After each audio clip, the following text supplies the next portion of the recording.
வணக்கம்.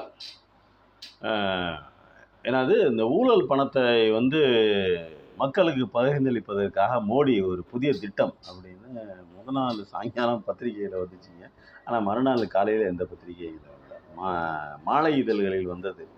ஆனா காலை இதழ்கள்ல அது வர காணோம். அது என்னன்னு தெரியல.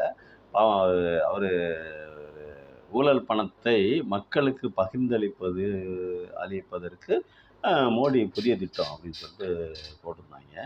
அது ஏன்னா ஏற்கனவே கொடுக்குற அந்த 15,00,000 கொடுத்துட்டாரு. ஒவ்வொரு குடும்பத்துக்குமா இல்லை ஒவ்வொரு தனிநபருக்குமா என்ன சொன்னாங்கன்னு தெரியல. ஹிந்தியில் பேசுகிறாங்க, நமக்கு ஒன்றும் தெரிய மாட்டேங்குதுல்ல. ஏற்கனவே கொடுக்க வேண்டிய 15,00,000 கொடுத்துட்டாரு. மக்க வருஷத்துக்கு 2 கோடி வேலைவாய்ப்புகளை கொடுத்து விட்டார். டிமானிட்டேஷன் வரும்போது இன்னும் 50 நாட்கள் பாருங்கள், நாடு அப்படியே ரெக்கையை கட்டிட்டு அயஸ்வாயின்னு பறக்கும் அப்படின்னாரு. அது பறந்துருச்சு பார்த்துக்குங்க. பறந்துருச்சு. பல பேர் பரலோகம் போயிட்டான் அதில். ஏன்னா நாடு பறந்துருச்சு. பல பேர் டிமானிட்டேஷனால் பரலோகம் போனது தான் மிச்சம். ஜிஎஸ்டி வந்ததுக்கப்புறம் பார்த்தீங்கன்னாக்கா அப்படியே அப்படியே இந்தியா அப்படியே போயிடும் அப்படின்னாங்க. எல்லாம் சொன்னதெல்லாம் நடந்துருச்சு. இப்போ இந்த ஊழல் பணத்தை மக்களுக்கு பகிர்ந்தளிக்கும் திட்டம். எது ஊழல் பணங்கிறதே தெரியல. பாவம், ஒரு ஊழல்வாதியே இதை பற்றி ஊழலை பற்றி பேசுவது தான் சிரிப்பாக இருக்குது. மக்கள் இதை பற்றி சிந்திக்க வேண்டும். எல்லாத்தை பற்றியுமே சிந்திக்கணுங்க. நம்ம வாழ்வு, நம்மளுடைய வளம், நம்மளுடைய கஷ்டம், நஷ்டம், துன்பம், இன்பம் அனைத்தும் அரசியல் தாங்க. அதனால் அரசியலை பற்றி நாம் சிந்திக்கவே வேண்டும். அரசியல் அனைத்து ஜீவராசிகளுக்குமானது. அதை மக்கள் அவசியம் தெரிந்து கொள்ள வேண்டும். அப்புறம் பார்த்தீங்கன்னா பருவமழைங்க. இப்போ 3 நாளைக்கு முன்னாடியே பருவமழை ஆரம்பிச்சிருச்சுன்னு சொல்லியிருக்காங்க. இப்போ அக்னி நட்சத்திரமே 3ஆம் தேதியோ 4ஆம் தேதியோ தொடங்குச்சுன்னு சொன்னாங்க. 28ஆம் தேதி வரைக்கும் அக்னி நட்சத்திரம் அந்த கத்திரி வெயில் தாக்கம் இருக்கும் அப்படின்னு சொன்னாங்க. ஆனால் பார்த்தீங்கன்னா தேதி இன்னைக்கு 21. 21க்கு முன்னாடியே மழை அடித்து நோச்சு தமிழ்நாட்டை பூரா ஒரு வழியாக ரொம்ப வெள்ளக்காடாக மாற்றிருக்கு. அப்போது அக்னி நட்சத்திரம் தள்ளி வந்துருச்சோ அப்படின்னு இந்த வருடம் கொஞ்சம் தள்ளி வந்துருச்சு, வைகாசிக்கு வந்துருச்சோ அப்படிங்கிற மாதிரி கூட தோணுது. ஏன்னா அக்னி நட்சத்திரம் அப்படின்னா அக்னி நட்சத்திரம்னா வெயில் சுட்டு எரிக்க வேண்டும். அந்த சீசனில் அந்த வேலையை அது கரெக்டாக பண்ணணும். மாறாக மழை வந்திருக்கிறது. அதுவும் பருவமழை 3 நாட்கள் முன்னாடியே தொடங்கியிருக்கு அப்படின்னு சொல்கிறாங்க. புயல் வருது, மழை வருது. இதெல்லாம் இந்த கால மாற்றத்தினுடைய விளைவு அப்படின்னு நம்ம எடுத்துக்கலாமா அப்படின்னு தெரியல. இவ்வளவு மழை பெய்ய வேண்டுமா அக்னி நட்சத்திர காலத்தில், வெயில் காலத்தில் இவ்வளவு மழை பெய்ய வேண்டுமா அப்படின்னு நம்ம யோசிக்கணும்.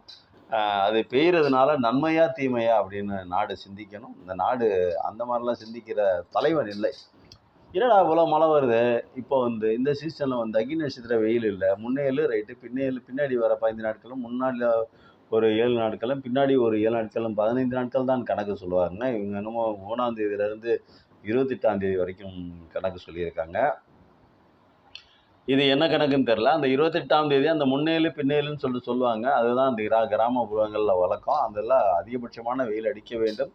மாறாக மழை வந்திருக்கிறது. அக்னி நட்சத்திரம் அவங்க சொன்ன தேதிக்கு முன்னாடியே ஒரு 10-15 நாட்களுக்கு முன்கூட்டியே மழை பெய்ய தொடங்கி நிறைய வெள்ளக்காடாக இருக்குது. இது நன்மையா தீமையா அப்படிங்கிற சிந்திக்கக்கூடிய மத்திய அரசு அதை பற்றியெல்லாம் சிந்திக்காது. மத்திய அரசுக்கு எப்படி ஊழல் பண்ணுறது, எப்படி ஜெயிக்கிறது, யாரை விலை கொடுத்து வாங்குறது, என்ன பண்ணுறது, எப்படி ஆட்சியில் அதிகாரத்தில் உட்காந்துருக்குது. நம்ம நாடும் நாட்டு மக்களை பற்றியும் அந்த அரசு சிந்திக்காது.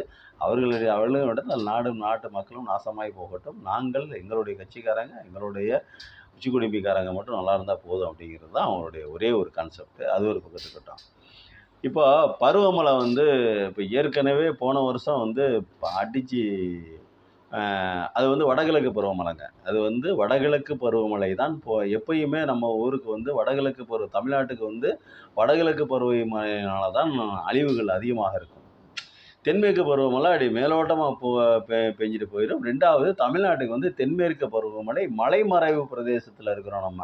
மேற்கு தொடர்ச்சி மலைகளுக்கு கீழே இருக்கிறோம். அது இப்போ கேரளாவும் கர்நாடகாவும் மேற்கு தொடர்ச்சி மலைகளின் மேலே இருக்கிறதுனால அவர்களுக்கு நிறைய தண்ணீர் கிடைக்கும்.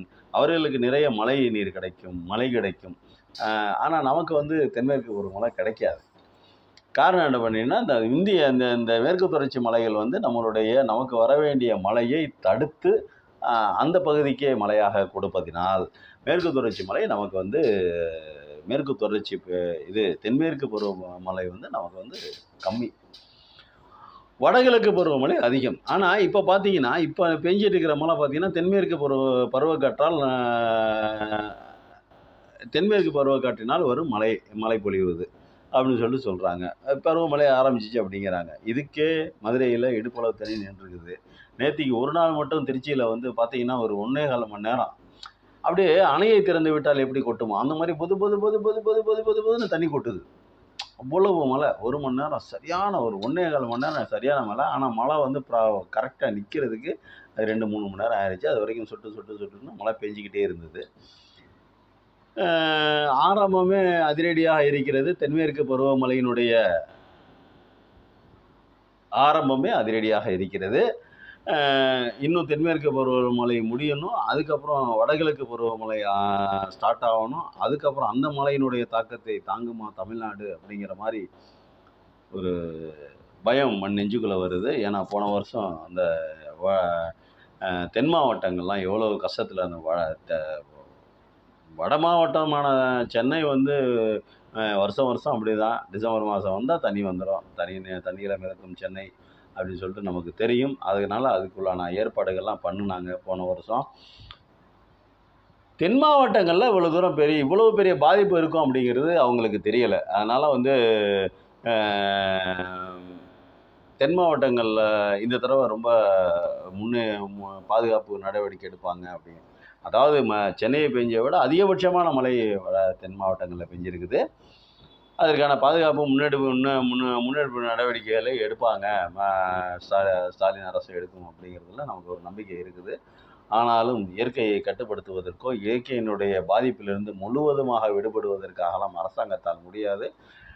இயற்கை எல்லாம் வல்ல இயற்கை. அது வந்து சர்வத்தையும் காக்கும், சர்வத்தை நாசமும் அப்படிங்கிற மாதிரி ரெண்டும் இருவேறு துருவங்களை தொடக்கூடிய வல்லமை, லாபம் நஷ்டம் ரெண்டையுமே தொடக்கூடிய அந்த துருவங்கள், அந்த உச்சியை தொடக்கூடிய வல்லமை இயற்கைக்கு மட்டுமே உண்டு, நமக்கு இல்லை. இயற்கை அருள் புரியட்டும். அது ஒரு பக்கத்து இருக்கட்டும். இந்த இடர்பாடுகள் இருக்குது. இந்த தென்மேற்கு பருவமழை வடகிழக்கு பருவமழையில் அந்த நமக்கு வருகிற இடர்பாடுகளுக்கு சரியான நிதியுதவியை அளிக்கக்கூடிய இடத்துல மத்திய அரசு இல்லை.